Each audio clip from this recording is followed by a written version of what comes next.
ഇവിടെ ഞങ്ങൾ തടിച്ചുകൂടിയത് ഞങ്ങളുടെ വിശ്വാസം സംരക്ഷിക്കാനോ ഇസ്ലാമികമായ ഏതെങ്കിലും പ്രശ്നങ്ങളെ പറ്റി സംസാരിക്കാനോ അല്ല.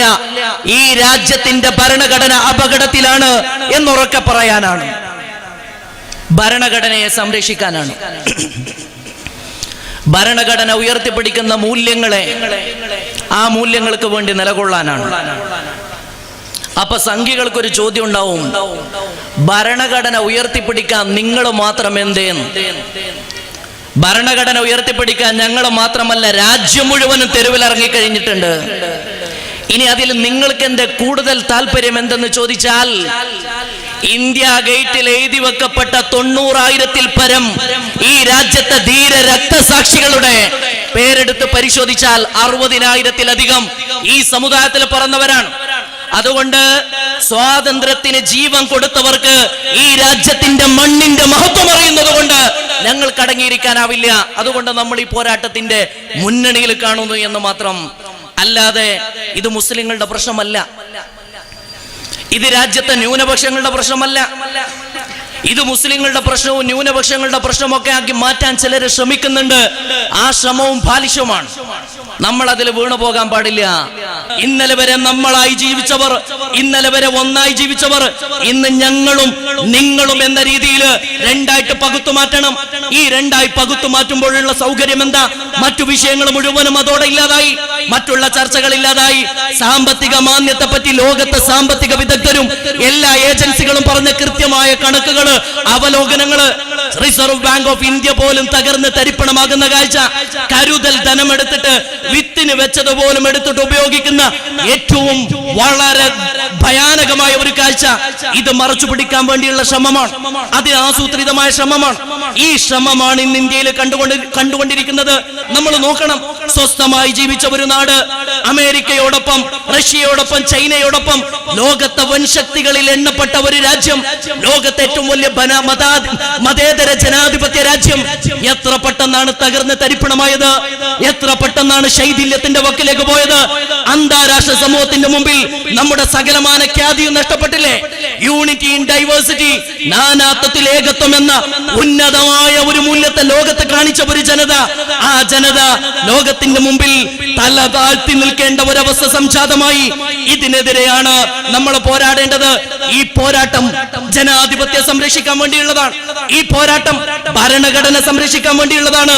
ചില ആളുകള് ആ രീതിയിൽ ഇതിനെ ഒരു മുസ്ലിങ്ങളുടെ പ്രശ്നമായിട്ട് ചുരുക്കി കാട്ടാനുള്ള ശ്രമങ്ങൾ നടത്തുന്നുവെങ്കിൽ നമ്മൾ അവരോട് പറഞ്ഞു കൊടുക്കണം, ഇത് മുസൽമാന്റെ പ്രശ്നമേ അല്ല, മുസൽമാന്റെ പ്രശ്നമേ അല്ല.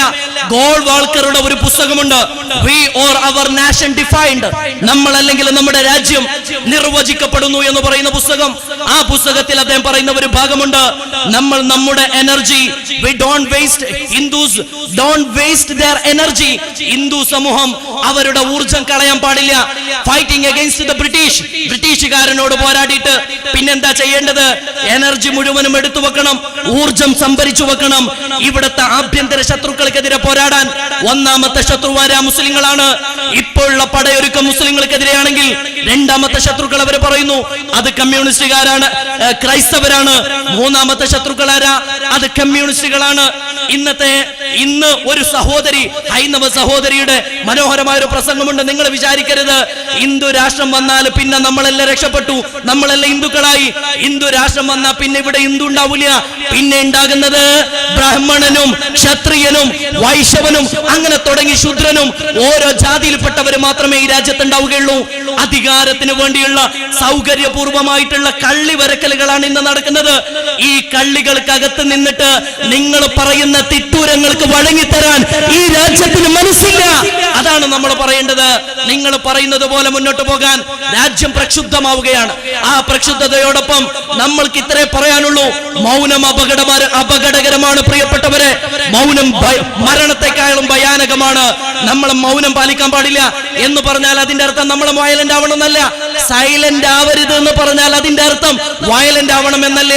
നമ്മൾ സമാധാനപരമായ മാർഗത്തിൽ ഈ രാജ്യം നമ്മൾക്ക് നൽകുന്ന ചില പ്രത്യേകമായ അവകാശങ്ങളുണ്ട്. ആ മാർഗത്തിൽ നമ്മൾ മുന്നോട്ട് പോകണം. നമ്മൾ അത്രേ പറയുന്നുള്ളൂ. ഇനി ഇത് വന്നാൽ അടുത്തത് വരുന്നത് ഏക സിവിൽ കോഡാണ്. അത്ര ഏക സിവിൽ കോഡ് അടുത്ത സമ്മേളനത്തിൽ ഏക സിവിൽ കോഡ് പാർലമെന്റിന്റെ അടുത്ത സമ്മേളനത്തോടു കൂടെ കൊണ്ടുവരുമെന്നാണ് പറയുന്നത്. ഞങ്ങൾ ഭരണാധികാരികളെ ഓർമ്മപ്പെടുത്തട്ടെ, നിങ്ങൾക്ക് ഈ ഭരണഘടനയെ പറ്റി അറിയില്ല എന്ന് ഞങ്ങൾക്ക് ഉറപ്പാണ്. കാരണം 2000 ആണ്ടിന്റെ തുടക്കം വരെ ഒരു സംഘപരിവാർ ആലയങ്ങളിലും ഈ രാജ്യത്തിന്റെ ത്രിവർണ്ണ പതാക പാറിയിരുന്നില്ല എന്നത് നഗ്നമായ സത്യമാണ്.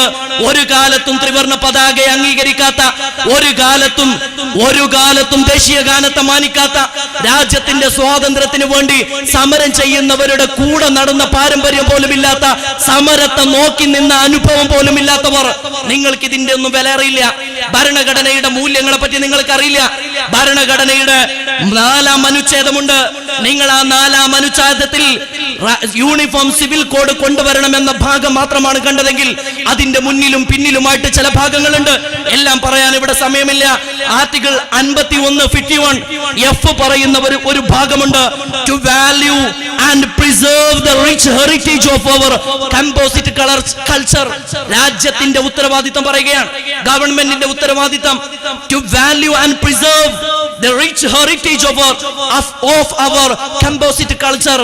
നമ്മുടെ ഈ മനോഹരമായ ഈ ഒരു സംസ്കാരമുണ്ടല്ലോ, നമ്മുടെ ഒരു പൈതൃകമുണ്ടല്ലോ, യൂണിറ്റി ഇൻ ഡൈവേഴ്സിറ്റി എന്ന് പറയുന്ന ആ ഒരു സംസ്കാരത്തിന്റെ മഹത്വവും മാനദണ്ഡവും അത് ഉയർത്തിപ്പിടിക്കാൻ രാജ്യത്തിന്റെ ഗവൺമെന്റിന് ഒരു ബാധ്യതയുണ്ട്.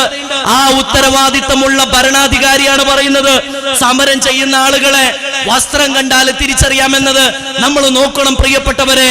നാമഞ്ച് നമുക്കഞ്ച് എന്നതാണ് മുസ്ലിം സമുദായത്തിന്റെ നിലപാടെന്ന് ഗുജറാത്ത് മുഖ്യമന്ത്രി ആയിരിക്കുമ്പോ പറയുകയും, ഗോത്ര കലാപം എന്ന ആസൂത്രിതമായ ഒരു ട്രെയിൻ കത്തിക്കലിനെ തുടർന്ന് രാജ്യത്തെ ഒരു വിഭാഗത്തെ മുഴുവൻ ഉന്മൂലനം ചെയ്യാനുള്ള ആസൂത്രിതമായ ഒരു ജനോസൈഡ്, ഒരു വംശഹത്യക്ക് നേതൃത്വം കൊടുത്ത ഒരു ഭരണാധികാരിയിൽ നിന്ന് നമ്മൾ നീതി പ്രതീക്ഷിക്കുന്നു എന്നല്ല, നമ്മൾ മാന്യത പ്രതീക്ഷിക്കുന്നു എന്നല്ല അർത്ഥം. എന്നാലും ഈ പറയുന്ന തരം താഴ്ന്നു പോകുന്നതിനും ഒരു പരിധി വേണ്ടേ എന്നതാണ് നമ്മൾ ആശങ്ക, നമ്മളെ സംശയം അവിടെയാണ്.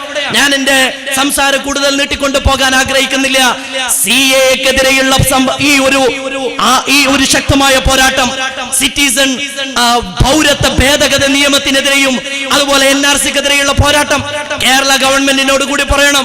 കേരളത്തിൽ NPR നടപ്പിലാക്കാനുള്ള വിജ്ഞാപനം ഗവൺമെന്റ് പുറത്തിറക്കി കഴിഞ്ഞു. ഒരു ഭാഗത്ത് NRCക്കെതിരെ സമരം ചെയ്യുമ്പോ പിണറായി വിജയന്റെ നേതൃത്വത്തിലുള്ള ഗവൺമെന്റ് തന്നെ NPRന്റെ ഉത്തരവിറക്കുന്നു എന്നത് തീർത്തും വൈരുദ്ധ്യമാണ്, വലിയൊരു ഐറണിയാണ്. എന്തുകൊണ്ടെന്നാൽ NPR എന്ന് പറയുന്ന നാഷണൽ പോപ്പുലേഷൻ രജിസ്റ്റർ, ഇത് അടിസ്ഥാനമാക്കിയിട്ടാണ് NRC വരുന്നത്. നിങ്ങൾ വിചാരിക്കുന്നത് പോലെ ഒരു ഫാഷിസ്റ്റ് ഭരണകൂടവും വീട്ടിലേക്ക് കയറി വരുമ്പോ ഞങ്ങൾ ഫാസിസ്റ്റുകളാണെന്ന് പറഞ്ഞിട്ട് കയറി വരില്ല. അവർ ഇടയിലൂടെയാണ് കയറുക. കേന്ദ്ര ആഭ്യന്തര മന്ത്രാലയത്തിന്റെ നിർദ്ദേശം NPR ആദ്യം ഉണ്ടാക്കണം. NPRൽ നിന്ന് NRC കരട് ലിസ്റ്റ് തയ്യാറാക്കണം. NRCയിൽ നിന്ന് ഒഴിവാക്കപ്പെടുന്നവർക്ക് വേണ്ടിയാണ് പൗരത്വ ഭേദഗതി നിയമം എന്ന് പറയുന്നത്. കേരള ഗവൺമെന്റ് പിന്നോട്ട് പോകണം. NPRന്റെ അതുമായി ബന്ധപ്പെട്ട ശ്രമങ്ങളിൽ നിന്ന് ഈ സമരങ്ങളിൽ ആത്മാർത്ഥത ഉണ്ടെങ്കിൽ കേരള ഗവൺമെന്റ് പിന്നോട്ട് പോകണം. അത് വളരെ കൃത്യമായിട്ട് കേന്ദ്ര ഗവൺമെന്റ് നടത്തുന്ന ആസൂത്രിതമായ ഒരു നീക്കത്തിന്റെ ഭാഗമാണ്. ഇനി എന്റെ പ്രിയപ്പെട്ടവരെ, ആ ബില്ലുമായി ബന്ധപ്പെട്ട മറ്റു വശങ്ങളിലേക്കൊന്നും ഞാൻ പോകുന്നില്ല. മുസ്ലിം സമുദായത്തെ പറ്റിയാണ് സംഘപരിവാറിന് ആശങ്കയുള്ളതെങ്കിൽ മുസ്ലിം സമുദായത്തെ ഈ രാജ്യത്തിൽ നിന്ന് ഉന്മൂലനം ചെയ്യണം എന്നതാണ് നിങ്ങളെ ലക്ഷ്യമെങ്കിൽ ഞങ്ങൾക്ക് ചിലത് പറയാനുണ്ട്.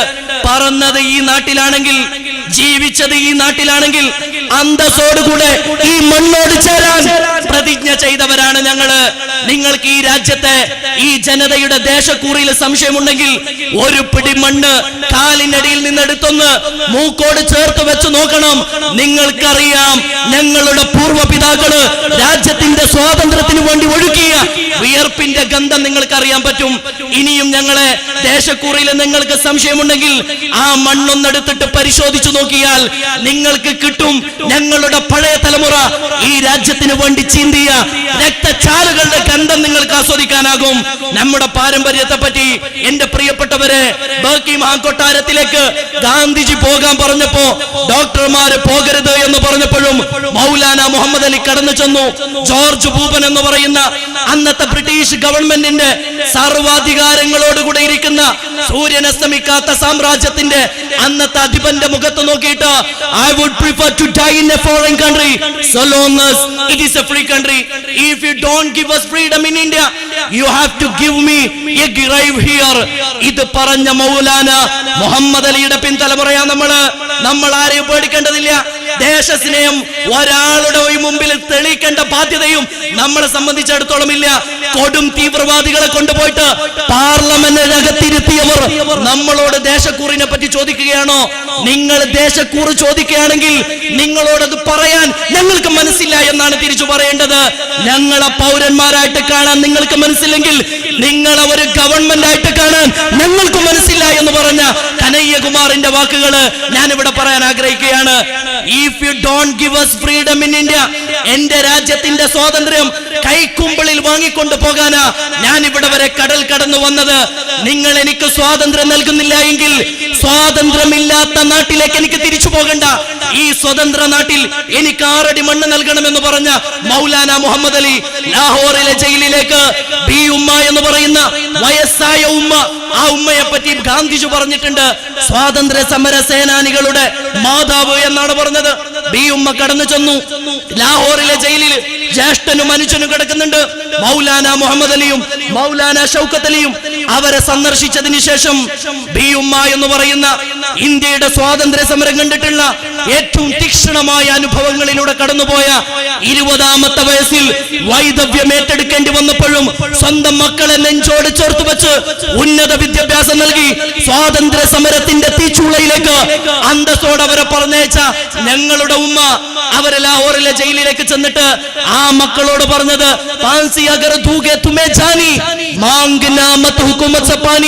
മക്കളെ, കഴുമരമാണ് നിങ്ങൾക്ക് ഗവൺമെന്റ് നൽകുന്നതെങ്കിൽ അധികാരം ഇന്നത്തെ ഗവൺമെന്റ് ബ്രിട്ടീഷുകാരന് കൊല്ലാനാണ് കൊണ്ടുപോകുന്നതെങ്കിൽ കഴുമരത്തിന്റെ ചോട്ടിൽ നിൽക്കുമ്പോഴും അവന്റെ കയ്യിൽ നിന്ന്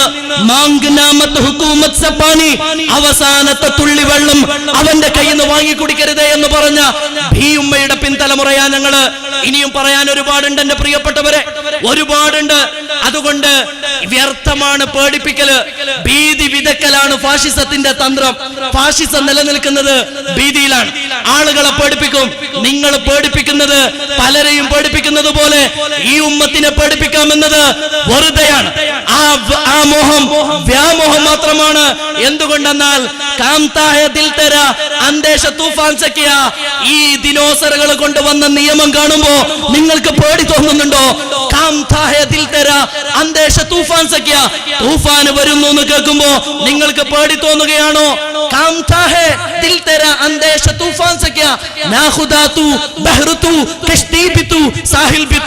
ഇളകിയാടുന്ന കടലും ആ കടലിലെ കപ്പലും ആ കപ്പലിലെ യാത്രക്കാരനും എല്ലാം നീ തന്നെയാണ്.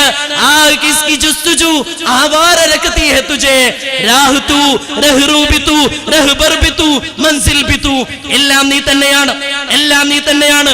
വഴിയിലെ പ്രയാസങ്ങള് അല്ലെങ്കിലും ആലോചിക്കേണ്ട പ്രിയപ്പെട്ടവരെ, ജീവിതം ഹൈറാകുന്ന കാലത്തോളം ജീവിപ്പിക്കണേ തമ്പുരാനെ.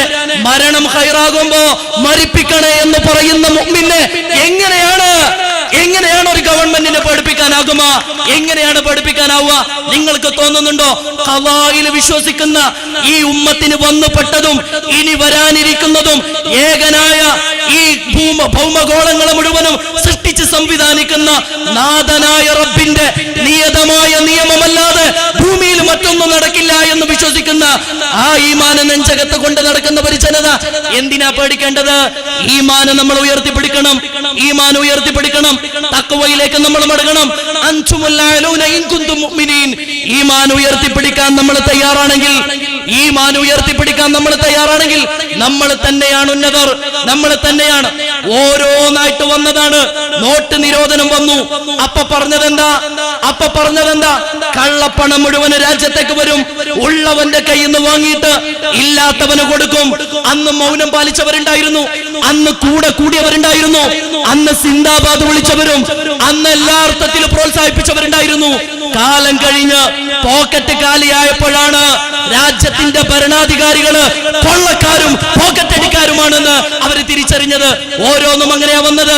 മുത്തലാഖ് വന്നപ്പോ മുത്തലാഖ് നിയമം രാജ്യത്തെ ഒരു സമുദായത്തിലെ ആണുങ്ങളെ മാത്രം ക്രിമിനൽ വൽക്കരിക്കുന്ന ഒരു നിയമം, സിവിൽ റൈറ്റിൽ മാത്രം പെടുന്ന, സിവിൽ മാറ്റേഴ്സിൽ ഇടപെടുന്ന വിവാഹം എന്ന് പറയുന്ന വിഷയത്തെ ക്രിമിനൽ വൽക്കരിച്ചുകൊണ്ട് രാജ്യത്തെ മുസ്ലിം സമുദായത്തിലെ ആണുങ്ങളെ മാത്രം ക്രിമിനൽ കുറ്റവാളികളാക്കുന്ന ഒരു നിയമം വന്നപ്പോ പലരും മിണ്ടാതിരുന്നു.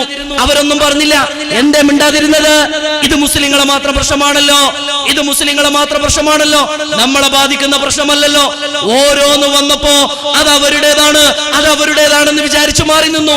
അവസാനം രാജ്യത്തിന്റെ സകലമാന സമ്പത്ത് കൊള്ളയടിക്കപ്പെടുന്നു എന്ന ഘട്ടം വന്നപ്പോഴാണ് കോളേജിൽ പഠിക്കുന്ന വിദ്യാർത്ഥികൾക്ക് സ്കോളർഷിപ്പ് പോലും നിഷേധിക്കുന്ന ഒരു ഘട്ടം വന്നപ്പോഴാണ് രാജ്യം തെരുവിലേക്ക് ഇറങ്ങിയത്. അതുകൊണ്ട് എന്റെ പ്രിയപ്പെട്ടവരെ, നമ്മൾ പേടിക്കേണ്ടതില്ല.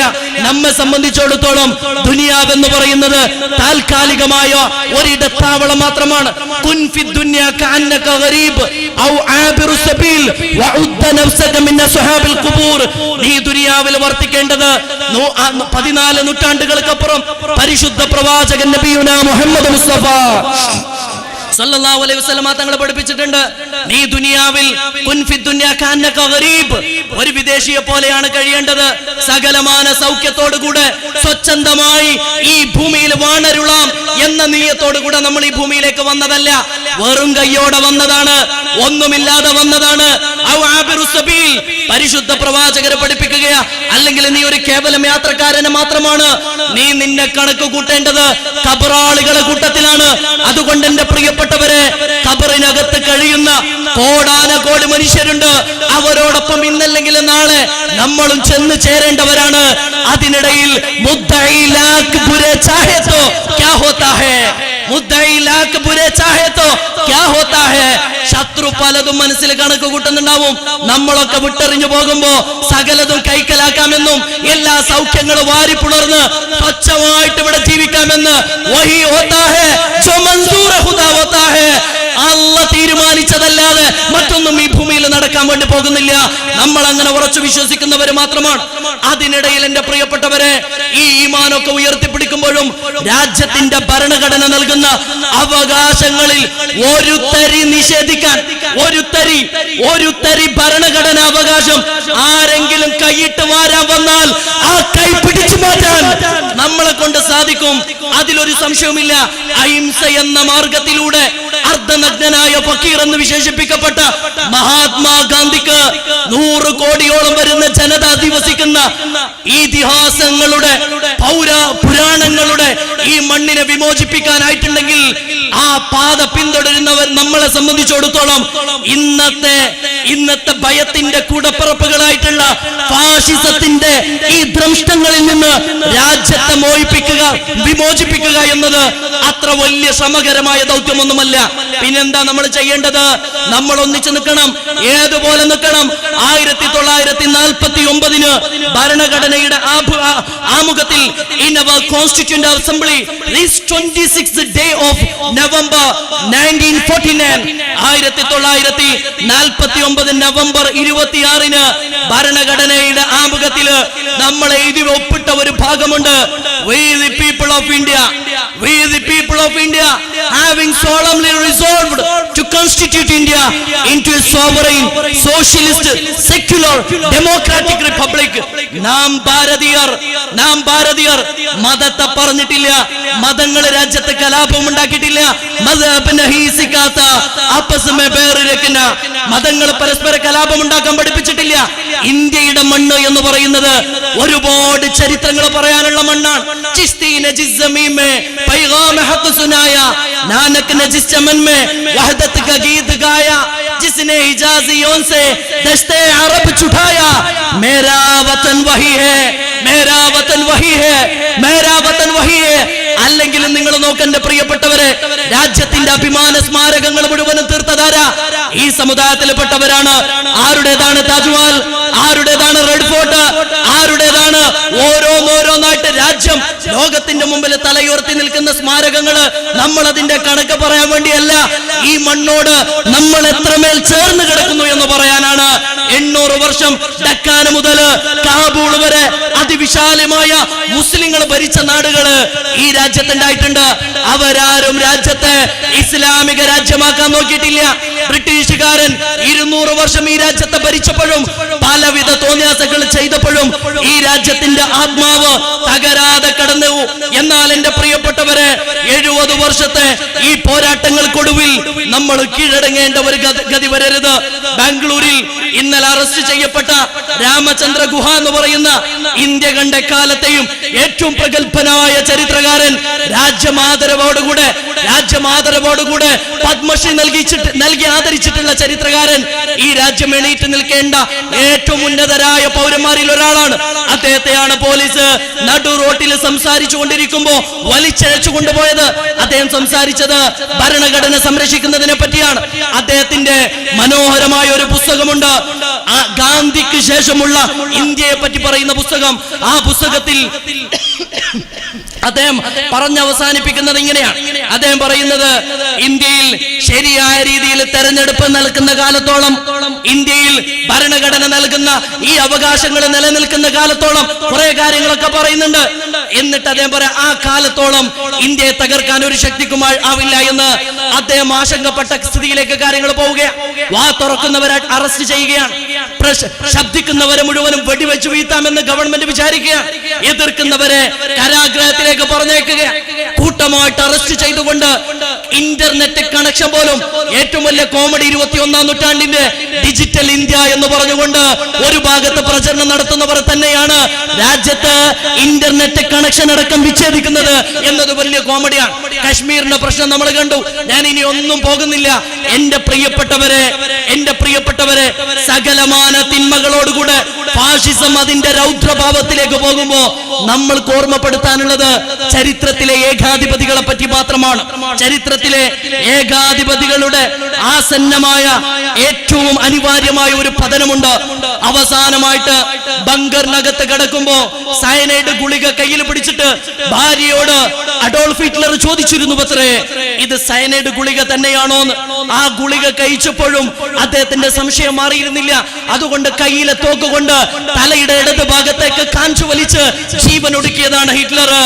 ലോക ചരിത്രത്തെ വിറപ്പിച്ച ഒരു ജനതയെ മുഴുവനും വംശീയമായ ഉന്മൂലനത്തിന് വേണ്ട എല്ലാ കശാപ്പും ചെയ്ത ഒരു ചരിത്രത്തിലെ ഏകാധിപതി അവസാനം ഇടത് ഭാഗത്തെ തലയോട്ടിയിൽ ഓട്ട വീണ ഒരു ശവശരീരം മാത്രമായിരുന്നുവെങ്കിൽ ഇറ്റലിയെ വിറപ്പിച്ച മുസോളിനി ചരിത്രത്തിന്റെ ആത്യന്തികമായ നിയമം, ആത്യന്തികമായ നീതി ഏറ്റുവാങ്ങിയിട്ടുണ്ടെങ്കിൽ ഇന്നത്തെ ഇന്ത്യയിലെ ഏകാധിപതികളെയും ചരിത്രം കാത്തുവച്ചിരിക്കുന്നത് മറ്റൊന്നായിരിക്കില്ല എന്ന് സാന്ദർഭികമായിട്ട് പറയുകയാണ്. ഭരണഘടനയിൽ എല്ലാ അവകാശങ്ങളും എഴുതി വെച്ച അംബേദ്കർ തന്നെ അവസാനം ഒരു വാക്ക് പറഞ്ഞു, സോവറിറ്റി ഈസ് ഓൾവേസ് ലിമിറ്റഡ്. എന്റെ പ്രിയപ്പെട്ട മോദിയും അമിത്ഷയും മനസ്സിലാക്കണം, നിങ്ങളെ കയ്യിൽ പാർലമെന്റിലുള്ള മൃഗീയ ഭൂരിപക്ഷം ഉണ്ടല്ലോ, അത് ലിമിറ്റഡ് ആണ്. അതിന് ചില പരിമിതിയുണ്ട്. Sovereignty is always limited, no matter even if you assert that it is unlimited. നിങ്ങൾ വിചാരിക്കുന്നുണ്ടാകും അസാധ്യമായ അനന്തമായ അധികാരങ്ങളാണ് കയ്യിൽ വന്നതെന്ന്.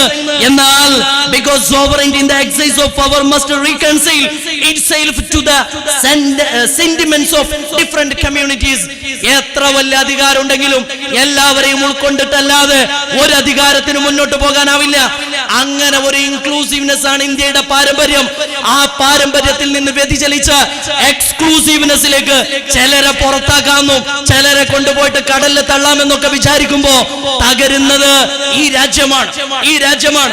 നമ്മുടെ പൂർവ്വപിതാക്കള് ചോര കൊടുത്ത് നേടിയെടുത്ത രാജ്യം, ആ രാജ്യമാണ് തകർന്ന് തരിപ്പണമാകുന്നത് എന്ന് വേദനയോടുകൂടെ പറയാൻ ഒരുപാട് കാര്യങ്ങളുണ്ട്. ഞാൻ ആ ഭാഗത്തേക്കൊന്നും പോകുന്നില്ല. ആത്യന്തികമായി ഇവിടെ തടിച്ചുകൂടിയ ഈ പൗരസമൂഹത്തോട് പറയാനുള്ളത്, ഇന്ത്യയുടെ ഭരണകൂടം ഇന്ന് നടത്തുന്നത് ഈ രാജ്യത്തിന്റെ നിലനിൽപ്പിന് നേരെയുള്ള വെല്ലുവിളിയാണ്. ഈ വെല്ലുവിളിയെ എങ്ങനെ നമ്മൾക്ക് ചെറുത്തു തോൽപ്പിക്കാനാവും? പൗരധർമ്മം ഉയർത്തിപ്പിടിക്കുന്നതിലൂടെയാണ്. നമ്മൾ സമാധാനപരമായ സാധ്യമാകുന്ന വഴിയിൽ ഇന്നത്തെ ഈ സായന്തനത്തിലെ നന്മയുടെ ഈ ഒരു കൂട്ടായ്മ കൊണ്ട് പോരാട്ടം അവസാനിപ്പിക്കാൻ പാടില്ല. എന്തു വലിയ നഷ്ടങ്ങൾ വന്നാലും നമ്മൾ ഈ പോരാട്ടത്തിന്റെ വഴിയിൽ മുന്നോട്ട് പോകാൻ പാടില്ല. നമ്മെ സംബന്ധിച്ചിടത്തോളം ഈ പോരാട്ടത്തിന്റെ പാരമ്പര്യം പുത്തിരിയല്ല എന്നത് ഒരു ചരിത്രപരമായ സത്യമാണ്. യൂറോപ്പിന്റെ വാതിലിലേക്ക്, കോൺസ്റ്റാന്റിനോപ്പിളിലേക്ക് പട നയിച്ച് കപ്പലിലേക്ക് കടന്നു വന്ന 20 വയസ്സ് പ്രായമുള്ള താരിഖ് ഇബ്നു സിയാദ് എന്ന ചെറുപ്പക്കാരൻ കരയിലേക്ക് ഇറങ്ങിയപ്പോ മുന്നിൽ പാരാവാരം പോലെ വലിയ സൈന്യം ഇങ്ങനെ കിടക്കുന്നുണ്ട്. താരിഖ് ഇബ്നു സിയാദ് അനുയായികളോട് പറഞ്ഞത് കപ്പല് കത്തിക്കാനാണ്. കപ്പല് കത്തിക്കാൻ ചീറി മുറിച്ച് ആർത്തിരമ്പുന്ന കടല് കടന്നു വന്ന കപ്പല്, ആ കപ്പല് കത്തിക്കാനോ? അനുയായികൾ ഇങ്ങനെ അത്ഭുതത്തോടെ നോക്കി. താരിഖ് ഇബ്നു സിയാദ് പറഞ്ഞു കപ്പല് കത്തിക്കണം. കപ്പൽ കൂട്ടം ഒന്നായിട്ട് കത്തിച്ചു. എല്ലാം കത്തിച്ചതിന് ശേഷം സൈന്യത്തിന്റെ മുന്നിൽ നിന്ന് താരിഖ് ഇബ്നു സിയാദ് പറഞ്ഞ ഒരു വാക്കുണ്ട്, അൽ അദുവ്വു മിൻ അമാമികും, നിങ്ങളെ മുന്നിൽ കാണുന്നത് ശത്രുക്കളാണ്. വൽ ബഹ്റു മിൻ വറായികും, നിങ്ങളെ പിറകിലുള്ളത് കടലാണ്, അലകടലാണ്. ഒന്നുകിൽ നമ്മൾ ഇവിടെ പോരാടി മരിക്കും, നമ്മൾ അല്ലെങ്കിൽ ജയിക്കും. ജയിച്ചാലും സ്വർഗമുണ്ട്, മരിച്ചാലും സ്വർഗമുണ്ട്. ജയിച്ചാലും സ്വർഗമുണ്ട്, മരിച്ചാലും സ്വർഗമുണ്ട് എന്ന് വിശ്വസിക്കുന്ന ഒരു ജനത. താരിഖ് ഇബ്നു സിയാദ് ആ സൈന്യത്തെ ചെറുത്തു തോൽപ്പിച്ച് മധ്യകാല യൂറോപ്പിന് നാഗരികതയുടെ വെളിച്ചം, ലോകത്തെ നന്മയുടെ മാനവിക മൂല്യങ്ങളുടെ വെളിച്ചം കൈമാറിയത് ആ ഇസ്ലാമിക സമൂഹമായിരുന്നു. എന്റെ പ്രിയപ്പെട്ടവരെ, ഇന്ത്യക്കും പറയാനുണ്ട് മുഹമ്മദ് ബിൻ ഖാസിമിന്റെ ചരിത്രം. ഞാൻ അങ്ങനെ ചരിത്രത്തിലേക്കൊന്നും പോകുന്നില്ല. അതുകൊണ്ട് പ്രിയപ്പെട്ടവരെ, പേടിക്കാനൊന്നുമില്ല. എത്ര വലിയ അഗ്നികുണ്ഡമൊരുക്കാൻ ഏതു വലിയ നമ്രൂദുമാരുണ്ടെങ്കിലും